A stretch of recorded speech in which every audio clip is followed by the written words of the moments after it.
எல்லாருக்கும் வணக்கம். Welcome to OneDayTrip. இன்றைக்கி ஒரு குக்கிங் வீடியோ தான் நான் போட போகிறேன்.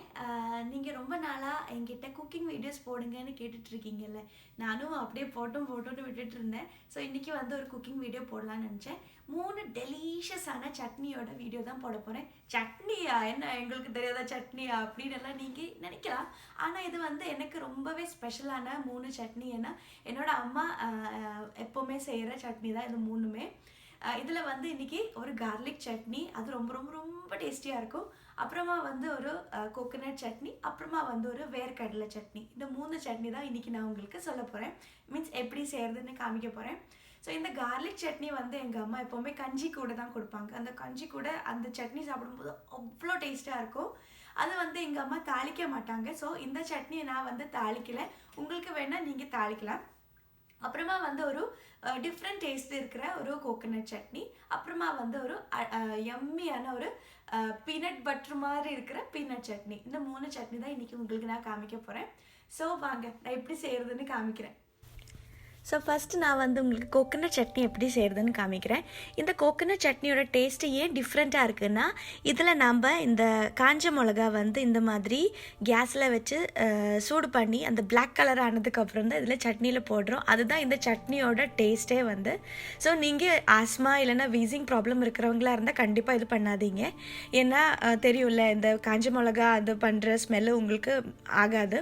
ஸோ இந்த சட்னியில் நான் காஞ்ச மிளகா, அப்புறம் ஒரு சின்ன பீஸ் இஞ்சி, அப்புறம் ஒரே ஒரு சின்ன வெங்காயம், அப்புறம் கொஞ்சோண்டு கருவேப்பிலை போட்டுட்டு அப்புறமா தேங்காய் போடுறேன். தேங்காய் இங்கே நான் எப்போவுமே ஃப்ரீசரில் தான் வைப்பேன்.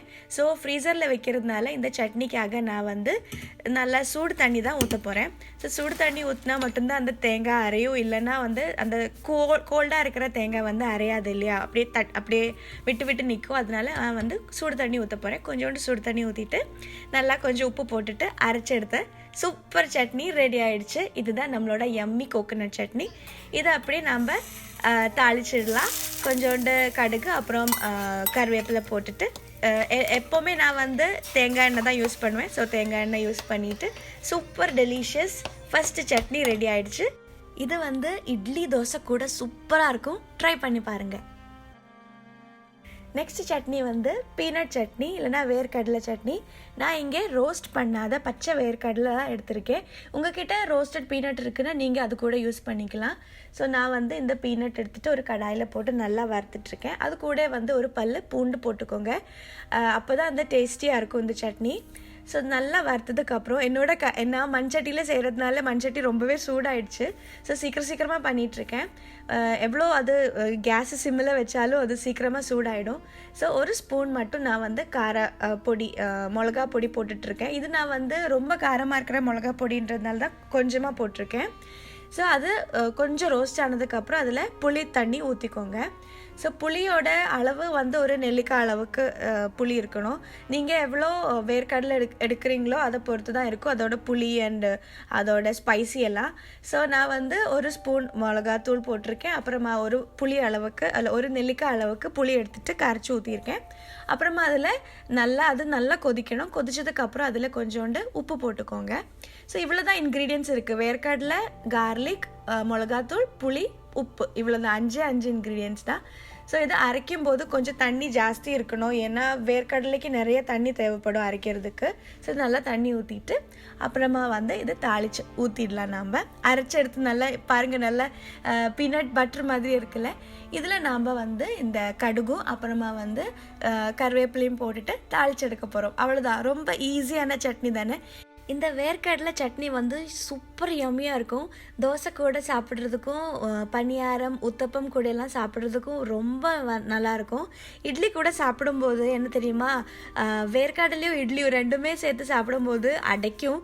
அப்போ நிறைய தண்ணி குடிக்க வேண்டியதாக இருக்கும். ஆனால் இட்லி கூடயும் இது சூப்பராக இருக்கும். இதுவும் நீங்கள் ட்ரை பண்ணி பாருங்கள். நெக்ஸ்ட்டு என்னோட அம்மாவோட ஸ்பெஷல் கார்லிக் சட்னி எப்படி செய்கிறதுன்னு சொல்லித்தரேன். இதுக்காக நம்ம ஒரு பேன் ஒரு கடாயை வச்சுட்டு அதில் வந்து கொஞ்சமாக நான் வந்து தேங்காய் எண்ணெய் ஊற்றியிருக்கேன். நீங்கள் எந்த எண்ணெய் யூஸ் பண்ணுறீங்களோ அந்த எண்ணெய் நீங்கள் யூஸ் பண்ணலாம். நான் இங்கே தேங்காய் எண்ணெய் தான் எப்போவுமே யூஸ் பண்ணுறதுனால நான் தேங்காய் எண்ணெய் யூஸ் பண்ணியிருக்கேன்.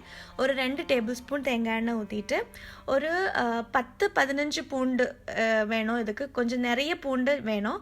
ஸோ நான் இங்கே பெரிய பெரிய பூண்டு அறுக்கிறதுனால நான் வந்து ஒரு 10 பூண்டு எடுத்துகிட்டு இந்த மாதிரி சின்ன சின்ன பீஸாக கட் பண்ணிவிட்டு போட்டிருக்கேன். இது வந்து நல்லா வந்து ப்ரௌன் கலர் ஆகணும், இல்லைன்னா அந்த கார்லிக்கோட பச்சை வாசனை வரும். ஸோ அதனால நல்லா வதங்கணும். இந்த பூண்டு நல்லா ப்ரௌன் கலரில் ஆகணும். எங்கள் அம்மா என்ன செய்வாங்கன்னா, எங்கள் வீட்டில் அப்போது இந்த விறகு அடுப்பு இருந்தது. ஸோ அந்த பூண்டு வந்து ஃபுல்லாகவே எங்கள் அம்மா அந்த அடுப்பில் போட்டுருவாங்க. ஸோ கொஞ்சம் நேரத்துக்கு அப்புறம் அந்த பிளாக் கலரில் ஆகும்ல அந்த பூண்டு, அப்போ அதை எடுத்துகிட்டு அதோட ஸ்கின் எல்லாம் பீல் பண்ணிட்டு தான் இந்த சட்னியில் போடுவாங்க. அது வந்து இன்னும் சூப்பராக இருக்கும். இப்போது அதை அந்த மாதிரி என்னால் பண்ண முடியாததுனால நான் வந்து இந்த மாதிரி வதக்கிட்டு இருக்கேன். ஸோ இது நல்லா வதங்கணும். வதங்கினதுக்கு அப்புறமா வந்து இதில் உங்களுக்கு எவ்வளோ ஸ்பைஸ் வேணுமோ அதுக்கு ஏற்ற மாதிரி 2 காஞ்ச மிளகாவோ 3 காஞ்ச மிளகாவோ போட்டுக்கோங்க. ஸோ நான் இன்றைக்கி வந்து 2 காஞ்ச மிளகா தான் போடுறேன். அப்புறமா வந்து நிறைய கருவேப்பிலை வேணும். கருவேப்பிலை நிறைய இருந்தால் தான் இந்த சட்னி வந்து ரொம்ப டேஸ்ட்டாக இருக்கும். ஸோ நிறைய கருவேப்பிலை போட்டுக்கோங்க. அப்புறமா வந்து ஒரு சின்ன பீஸ் வந்து புளி போடணும். அந்த புளியும் வந்து நாம் அந்த எண்ணெயில் நல்லா வதக்கணும். அப்போ தான் இந்த சட்னிக்கு ரொம்ப நல்லா டேஸ்ட்டு வரும். ஸோ அந்த எண்ணெயிலே வந்து நம்ம பூண்டு, காஞ்ச மிளகா, கருவேப்பிலை அப்புறம் புளி போட்டுட்டு நல்லா வதக்கணும்.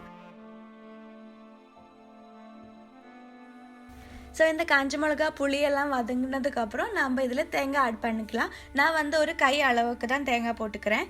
ஸோ அந்த தேங்காய் நல்லா மிக்ஸ் பண்ணிவிட்டு கொஞ்சம் அந்த தேங்காயெல்லாம் கொஞ்சம் சூடாகும் போது நம்ம கேஸ் ஆஃப் பண்ணி வச்சிடலாம்.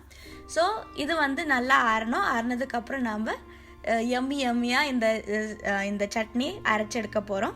ஸோ இன்றைக்கி நான் வந்து பனியாரம் தான் செஞ்சுருக்கேன். ஸோ அந்த பனியாரம் கூட வந்து இந்த சட்னி ரொம்ப யம்மியாக இருக்கும்.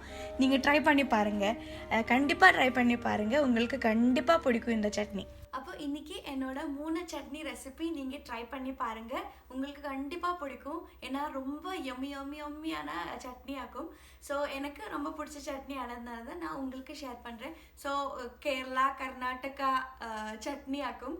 அதை நீங்கள் ட்ரை பண்ணி பாருங்கள், கண்டிப்பாக உங்களுக்கு பிடிக்கும்.